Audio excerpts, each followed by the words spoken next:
Barda updates.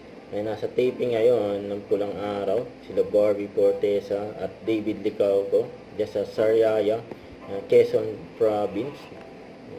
Kahapon nag-taping sila ng Family Feud. Ayan po, nakapag-tiktok pa si David dyan sa taping ng Pulang Araw. Nakalagay sa caption, "Hello TikTok." Nagpapakit pa si David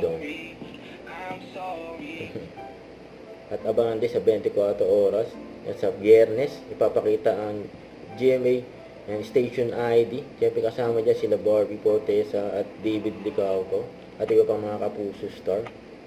Sa post ng PM Production Inc. and sa July 8 na ipapalabas ang Family Feud and episode na tinaping nila kahapon. Siyempre, Team Mila versus Team Adam. Ayan ang Team Mila. Pangunguna ni Barbie Fortesa, sila Divine, Arlene at Direk Cathy. At Team Adam naman ay pangunguna ni David and Ivan, Adi at Richie.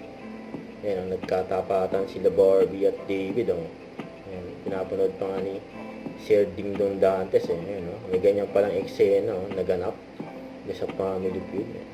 Isa sa mga abangan yan ng mga Barda fans.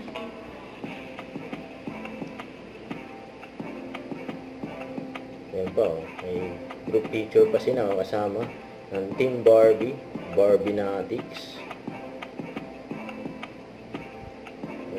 Nanonood ng Family Feud episode ng Barda. Siyempre kasama din ang cast ng That Kind of Love na si July 10 na yan.